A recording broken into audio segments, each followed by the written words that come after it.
Well, good afternoon, everybody. You're very welcome to join us either in person or online for this, our second lecture in our lecture series on, well, I suppose on the inner workings of the Church of Ireland. Last week we did God, now we'll do Mammon. We're going to look at the governance of the Church of Ireland today because, you know, the Church deals in mystery. And I think that the governance of the Church of Ireland certainly is one of those. But no finer man to help us along in our understanding of this mystery than the Very Rev'd Stephen Farrell, Dean of Ossory. Once again, if you're not quite sure where Ossory is, it's another thing shrouded in mystery. It's actually St. Canice's Kilkenny is where Stephen is Dean. And it's a particular pleasure to welcome Stephen here as he read law at Oxford. He holds the MA in Canon Law from Cardiff University. We were ordinands together, so I hope Stephen doesn't spill too many beans about me ever. But it's an absolute pleasure to have him here, a real expert in his field. So I hope you enjoy, and I'm sure we'll get something out of this wonderful talk. So thank you very much, Stephen, for being with us and coming all the way from Kilkenny to join us. Thank you. Paul, thank you. Those are remarkably kind words. The first thing to check is that I haven't broken the microphone, and I don't seem to have. If you start to wish that I had broken the microphone, do signal at me. There is a maxim well known throughout the Anglican Communion that the 39 autonomous provinces of the Anglican world are each episcopally led but synodically governed. This is generally quoted with approval and is a frequent starting point when considering the polity of the Anglican Church. Despite its popularity and its near ubiquity, the phrase is likely to mislead. Certainly, few bishops, if pressed on the point, would feel that they have given over all of their powers of governance to the synod. And equally, members of the diocesan or general synod may justifiably feel that they are exercising some leadership, as for that matter may select vestries in parishes. There is a difficulty in speaking authoritatively about the polity of the Church of Ireland or about the polity of the Anglican Communion in general, including on issues of governance, and that comes from the sheer range of our various legal systems, the number of constitutions, canons, instruments, and structures in each autonomous province. Add to that, in recent years we have seen a flourishing of alternative structures of law within the Church. We have soft law, we have guidance, we have all sorts of regulation, we have documents which come from the House of Bishops, things that get issued by diocesan synods, and of course, that's before we get into the whole lovely world of charities law, GDPR, and all those other delightful things under which we operate. But in trying to be able to say something definitive or at least descriptive about the Anglican Church, in 2008, the Anglican Communion Legal Advisors Network published a document which is pithily entitled Principles of Canon Law Common to the Churches of the Anglican Communion. I will refer to this document as the Principles document. This was revised later on during lockdown in 2022, and you have not lived until you've spent every Tuesday night for 18 months, as I did, convening an Irish group of canon lawyers looking at what our laws are, what they are not, and how they might have changed since 2008. Now, the aim of that principles document was to forensically set out and to describe patterns of church life to be found across the communion. Its purpose was not to prescribe what Anglican church life had to be. Its aim was to inform, not to oblige.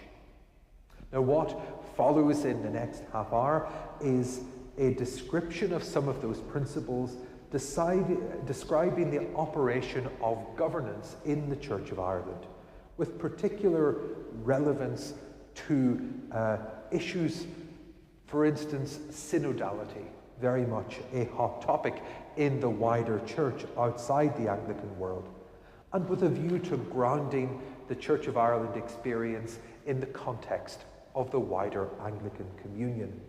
So whilst talking about Ireland predominantly, I will make reference to other Anglican churches just by way of context. Now, there will be practically no references to the Church of England, and that's because the established nature of the Church of England makes it less of a benchmark within the communion and more of an oddity. Quite often it's easy to say Anglicans do this, but the Church of England does something entirely different. We love them nonetheless. Now, to jump into that principles document I talked about, Principle 15 deals with our topic today, ecclesiastical polity. Now, insofar as it deals with governance, it discerns the following common ground across all Anglican churches. 1. Bishops, clergy, and laity of a church share authority in synodical government. And that's no small statement. Bishops, clergy, and laity together. I once gave a talk on synods within Anglicanism in a meeting of the Society for the Law of the Eastern Churches. And in most of those churches, authority to govern rests in the bishops. And I was talking to some Orthodox bishops afterwards, and when I explained a synod involving lay people, involving clergy, involving men, women, young, old, they looked at me with a mixture of concern, pity, and this is not universal. The second principle, the exercise of ecclesiastical governance should be characterized by the Christian virtues. Do we all live up to that? Transparency, the rule of law, applied with both justice and equity. And thirdly, the transaction of business in any church assembly must be in accordance with such standing orders or other procedures as are lawfully established for that assembly. So, a proper basic rule of law point. Now, these principles did not always reflect the polity of the communion. In its early days, many of the denominations did not even have bishops, being under the authority of the Bishop of London. Often church independence followed national independence, as in the case of the United States. But sometimes churches had independence thrust upon them. This was the case with the disestablishment of the Church of Ireland in 1871. In advance of which the members of the church had to agree a form of polity in lieu of regulation by the Queen in Parliament. A general convention of archbishops and bishops, assembled with representatives of clergy and laity, met in Dublin in 1870. And they solemnly declared that the Church of Ireland, deriving its authority from Christ, who is head over all things to the church, doth declare that a general synod of the Church of Ireland, consisting of the archbishops and bishops, and of the representatives of the clergy and laity, shall have chief legislative power therein, and such administrative power as may be necessary for the church, and consistent with its episcopal constitution. Notably, the episcopal constitution was non-negotiable, and the authority of a synod would have to fit in with that.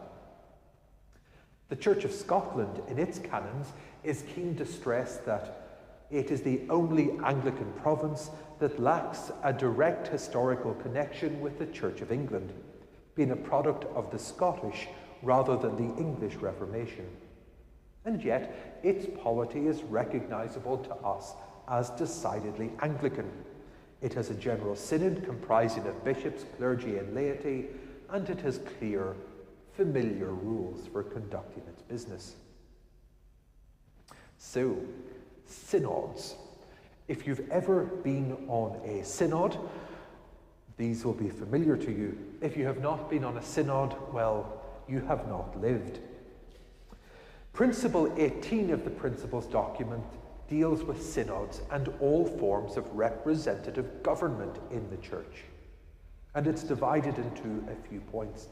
The first is that representative government is fundamental to church polity, and in matters which touch all should have a voice. So it's not something we can dispense with. Secondly, the central assembly of a church and the assembly of a province or a diocese consists of representatives of bishops, clergy, and laity. Thirdly, central, provincial or diocesan assemblies consist of houses, orders, or other cameral systems. Fourthly, a person must be qualified for and elected or admitted to membership of any church assembly in accordance with law. And fifthly, diocesan bishops are members of church assemblies by virtue of their office. Being involved in the regulation and running of the church is not something a diocesan can be absolved of. It is part of their office. Now, as we know, representative government begets elections, and there is nothing the Church of Ireland loves more than a good election. At any lull in conversation, we will hand out the voting papers. For instance, in the Church of Ireland, as many of you will know, in each parish at Easter, once every 3 years, we will elect from our number representatives to go to the diocesan synod. In this diocese, it is 3 lay people for every priest in the parish. In the Constitution of the Church of Ireland, each diocese determines the number of lay people, save that there cannot be less than 2 or more than 5 lay members for every priest. Thus, the diocesan synod comprises of the bishop, all the beneficed or licensed clergy, and a much greater number of lay people, generally 3 times as many, but theoretically up to as much as 5 times as many lay people as clergy. And then once every 3 years, the members of this diocesan synod will elect representatives to the general synod. Lay people will elect the lay representatives, and clergy elect the clerical representatives. On the general synod, both archbishops and all the diocesan bishops are members, and the number of clerical and lay members from each diocese are determined by the size of the various dioceses, with each diocese sending 2 lay people for every cleric or thereabouts. At present, the House of Bishops is 11 in number, and the General Synod is reforming itself and reducing its size. Before this year, it consisted of 216 clergy and 432 lay people, or 648 in total. It's now been reduced to a shadow of its former self, a mere 597 people, and in 2027 will be reduced further to 535. Is there any point in us still gathering? In all Anglican churches, there will be a National Assembly. For our purposes, it's the General Synod. And it will generally be unicameral in nature, save that it may be made up of 2 or 3 separate houses meeting together, which may, in certain circumstances, vote separately. The Church of Ireland General Synod consists of the House of Bishops and the House of Representatives, the House of Representatives being the clergy and the laity together, and these 2 houses meet together as one synod. The House of Representatives cannot divide and meet as 2 separate houses, but lay and clerical members may choose to vote by orders in contentious proceedings. The Church of Scotland has a synod comprising of bishops, clergy, and laity in 3 distinct houses. The General Synod of the Church of England is, of course, different. It consists of the convocations of Canterbury and York sitting together as a house of bishops and clergy, to which is added a house of laity, elected in accordance with church representation rules. Now, the Lambeth Conference, the roughly once-a-decade meeting of all Anglican bishops, has repeatedly called for the full involvement of lay people in every institution of church government. The principles document goes so far as to say that lay people are entitled to participate in the governance of a church. If we look at the Synod on Synodality, which is currently taking place, and you see the way in which lay people have been invited to take part in that, it is slightly different than the Anglican system, where lay people's involvement is not only a right that they enjoy, but it is a requirement for the validity of the synodical process. Communicant status is a normal requirement for eligibility for admission to institutions and assemblies in the Church. In the Church of Ireland, a layperson will be eligible to participate in a synod or a vestry if they are aged between 17, and upper age limits don't apply to every institution, but for some it's 74 or 75.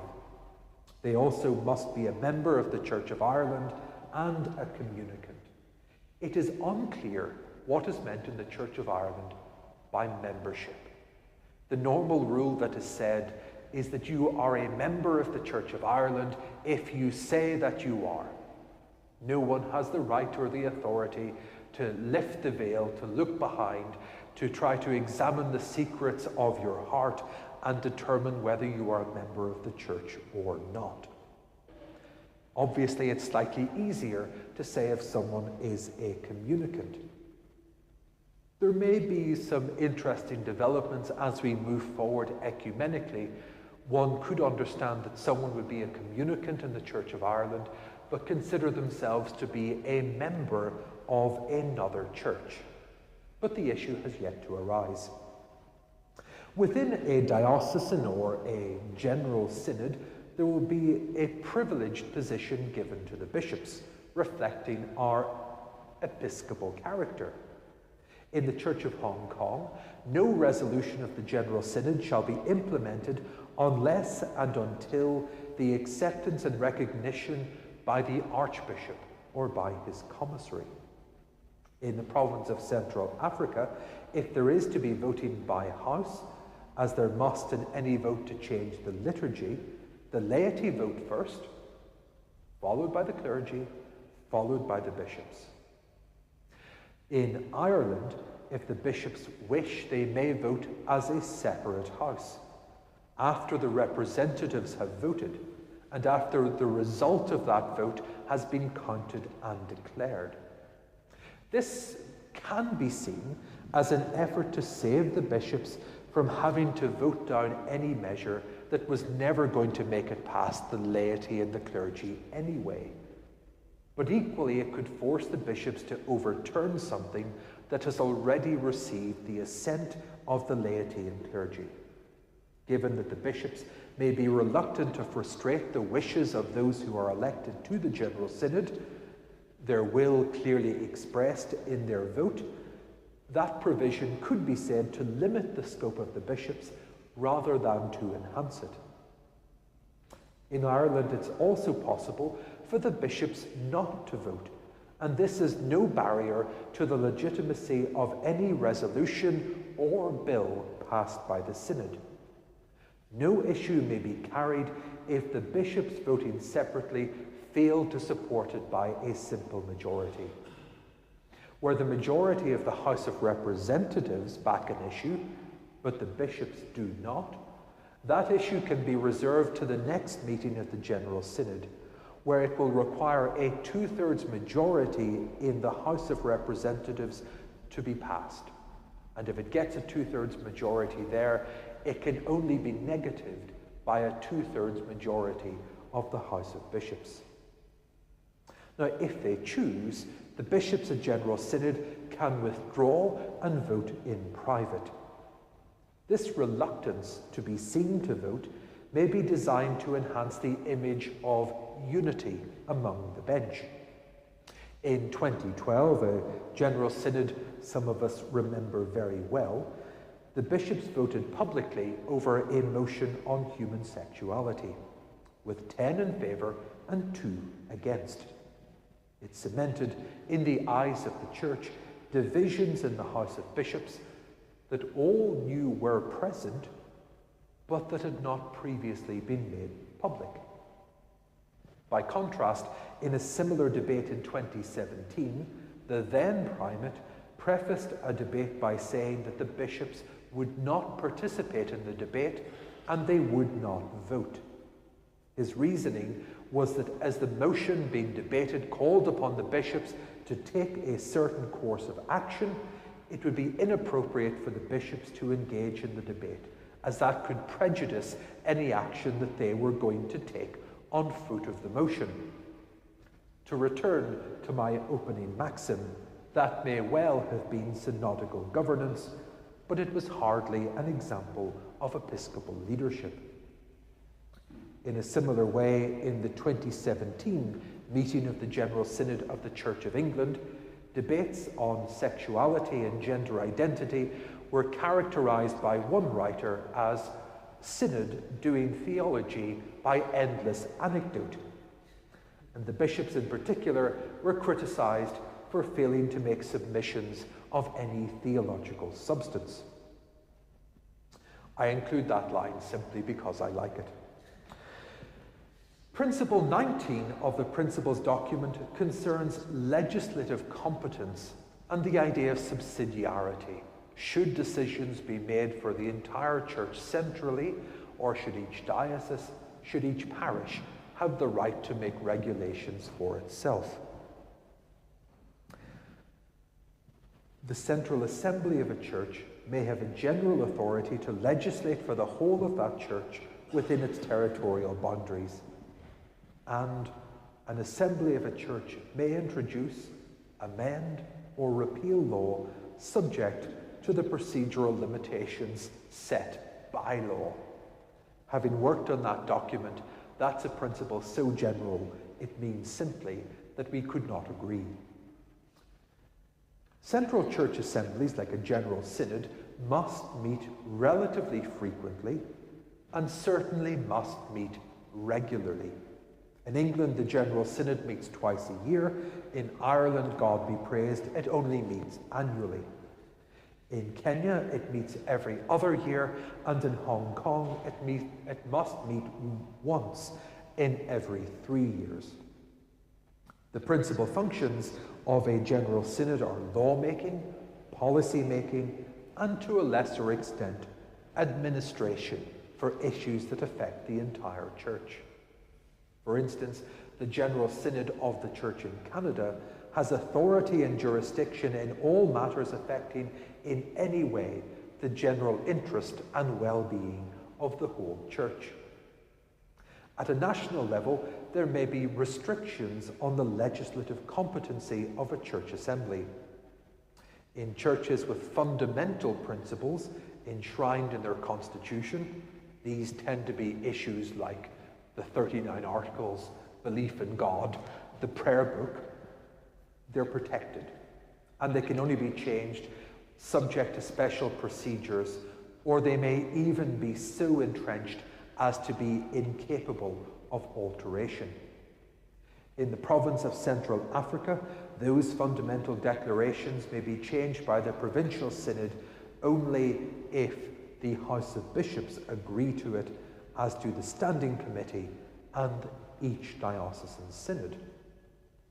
Changes to liturgy, given the other common maxim in the Anglican world, lex orandi, lex credendi, the law of prayer is the law of belief, are generally reserved to the National Assembly, and occasionally special procedures will apply.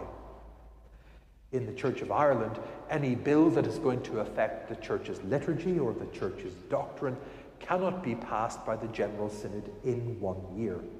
and it must be passed by simple majority in the first year, but then must receive a 2/3 majority in each order of the House of Representatives in the second year.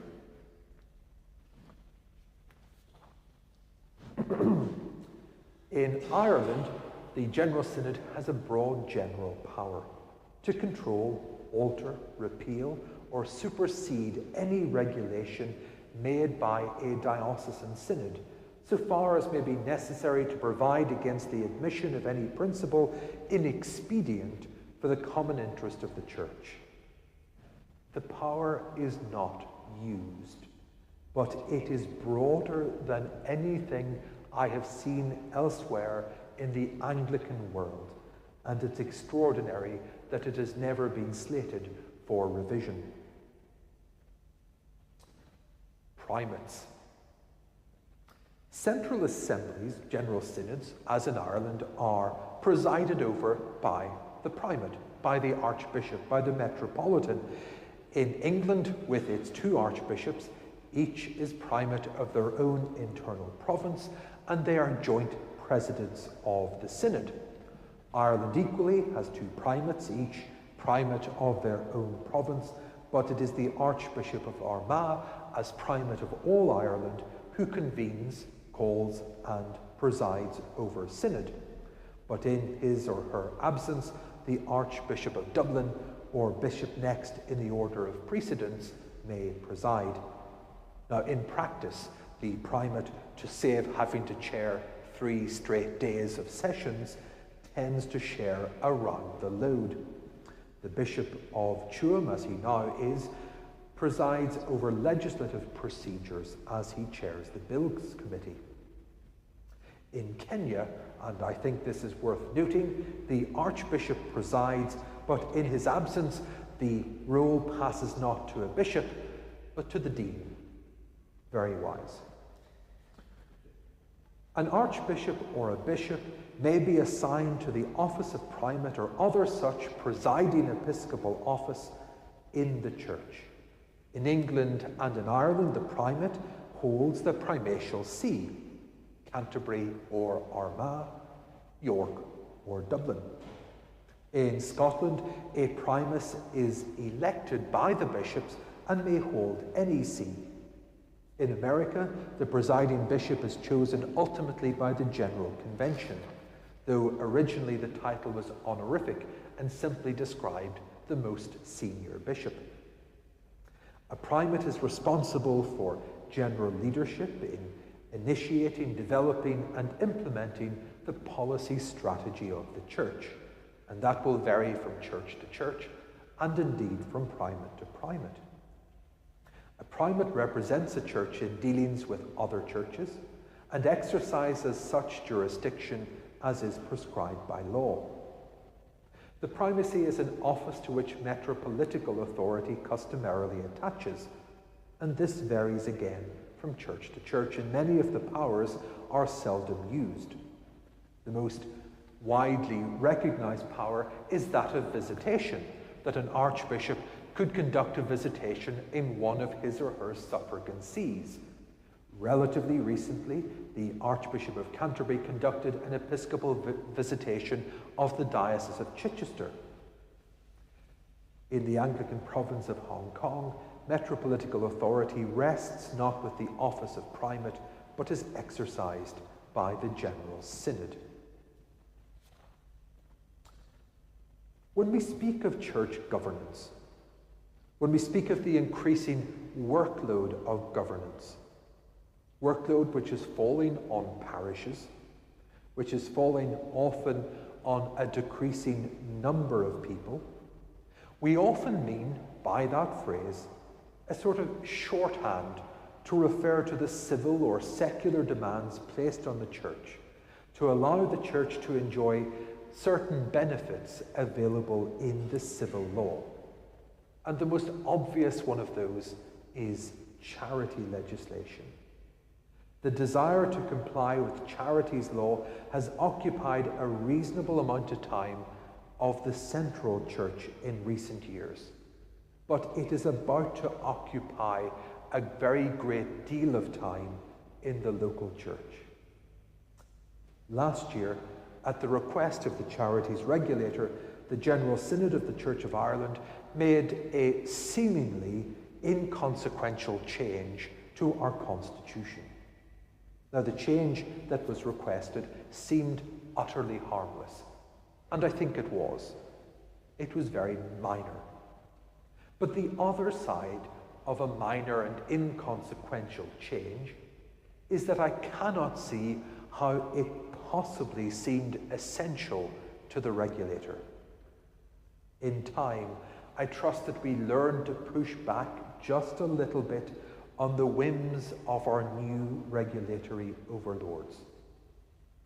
I suspect in time, we, and certainly those of us involved in parish life, will come to regret making the parish and not the diocese the relevant unit for charities law. The weight of compliance being placed on parishes could be crushing, and it will only hasten certain changes that are to come. Around this time last year, I was in Rome with the Colloquium of Anglican and Roman Catholic canon lawyers, and we were received by a wonderfully eccentric individual, Monsignor David Yeager, who is the prelate auditor of the Court of the Roman Rota, the Vatican's highest court of appeal. One thing he said stuck with me.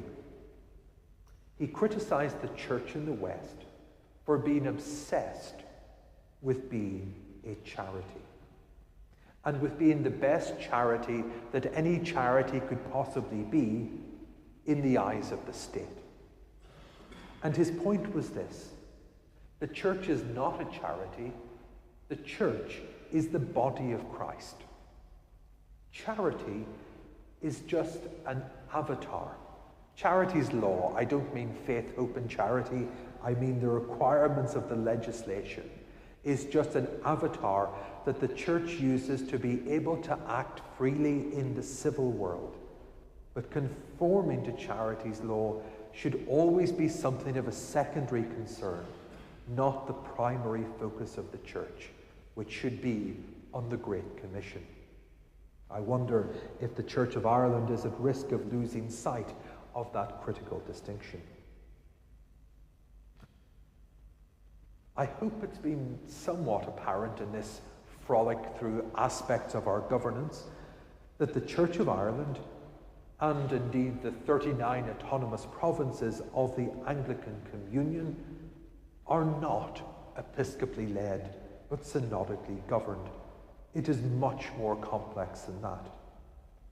Leadership, governance, and administration is shared between laity, clergy, and bishops, insofar as is consistent with the episcopal character of the Church. It must be said that this strong tradition of synodality is rather taken for granted.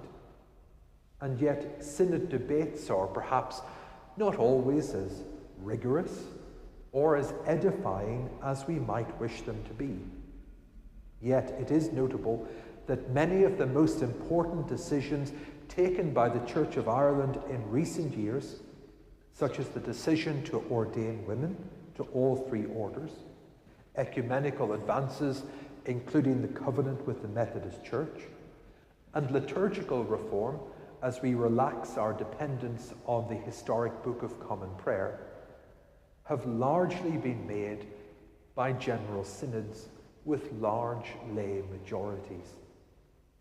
However, the crisis currently facing global Anglicanism, as it continues to tear itself apart over issues on human sexuality, has seen these same general synods, especially in the West, distracted by endless internal talking to one another, talking past one another, even in the midst of global recession and global pandemic. Synods which are too closely based on parliamentary procedure, such as that in Ireland where bills need 3 readings and a committee stage before several votes and becoming acts, or indeed in England where measures still need the assent of the King and Parliament, are often criticised for stifling the work of the Spirit, and for being off-putting to the young. Certainly, there is much to be said for the words of Pope Francis, that a synod is not a parliament, it is a space for the action of the Holy Spirit. Thank you.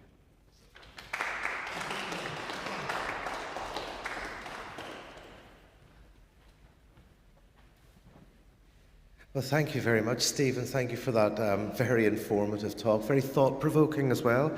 And I couldn't help but agree with you when you said that I do think we'll come to regret, as a church, making the parish the unit for charities legislation rather than the diocese, because of course that has a trickle-down effect on parishes, even such as here, where you have thoroughly decent people who would maybe feel that all this legislation is beyond their competency, and then they feel they can't serve on the vestry as a consequence. Well, I think back to when we were ordained, every church had a notice board, and on the notice board you would have lists of things that were going to happen in the parish, advertising your wares, trying to show what was happening. Now we each have a notice board, and it is full of compliance documents. Our data handling policy, our statement on this, that, and the other. They're obviously never read. I'm not sure what good they do, but they certainly do not advance the kingdom. I have one question, if I may, and it's a fairly nerdy, probably even obscure question. You mentioned convocation. Could you explain to us what convocation actually is, and also does the Church of Ireland have provision for a convocation, and in what circumstance it might meet? It's a very good question. Obscure, nerdy, absolutely, but it's a good one. The Church of England, by comparison to the Church of Ireland, is a very latecomer to synodical governance.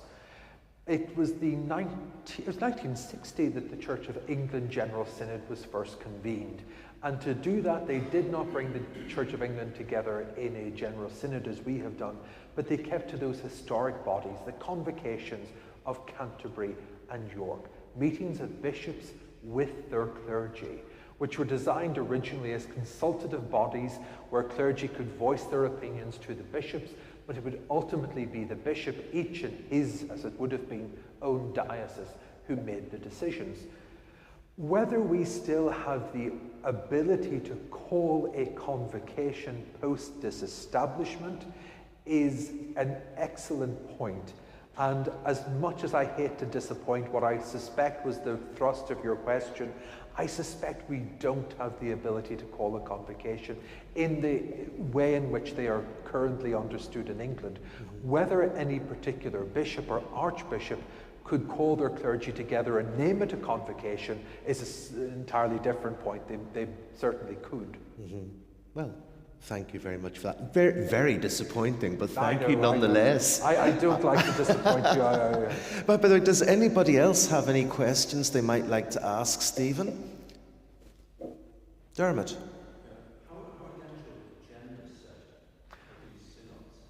That is a brilliant question. How are the agenda set for these synods is the question that came. For a diocesan synod, the agenda is set, the conjunction, the chair and the secretariat. So the chair will be the bishop or the archbishop in conjunction with the honorary secretaries of the diocesan synod. Those being elected again every 3 years by the lay members or the clerical members of the synod. But in reality, the chair has a very strong hand on setting the agenda.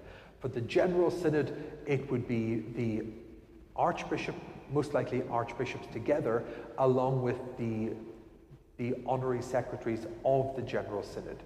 And that reflects a certain pattern, so things that do have to come up, so the legislation will have to come up, the report of things like the standing committee, the representative body, various educational bodies. So there is some scope to change things around, but if you want to do anything too radical, it actually requires the approval of the General Synod, or for certain matters previously the approval of the standing committee. So there are a number of checks and balances in there, or if, depending on your perspective, there are a number of hurdles in there to actually making this thing a little bit more freeform. For instance, at the minute there is an effort going through to simplify the bills procedure, and that's generating quite a lot of interest. A lot of interest among those who are interested in this sort of thing, to qualify that. Because for all that we find the procedure somewhat burdensome, there is a fear that when you make it too easy, we don't get those few extra days just to think something over. If you vote on it on the first day that is simply passed, well, you can repent at your leisure. If it goes through its first vote today, but it's 2 days until the final vote, well, that gives some pause for reflection. So whilst we do like to simplify these things, we are fans of our procedures as well. Elizabeth. Just in whether or not there's any reflection behind the way in which we make decisions, because you've mentioned how we elect vestries, which I think are first past the post, and then we move on to 2/3 majorities or whatever, and sometimes somebody has worked out how these should all be done. But it seems to me that behind all of this, given, as you say, our spiritual background, we should be always looking for consensus first. And I'd be interested to know if there's any reflection around that. Excellent question on decision making and the role of consensus. Consensus is not something that features highly in any of our synod's procedural documents or anything like that. Consensus has some role in our, I suppose, dispute resolution processes, but we are very much based on a synod that reflected the Westminster parliamentary system at the time. To the extent that where we have a gap in our rules, we go back and we look at what the standing orders would have been for Westminster at the time of disestablishment. So it gives you a sense of the rationale that was behind it putting these things in place. Not that I would defend necessarily the politicking of General Synod. One of the problems sometimes around consensus in the church, when you have a small number at the inside of structures and a greater number at the outside, is that consensus is often reached by those in the inside and presented as consensus to those who are further out, giving them an expectation that they would back it.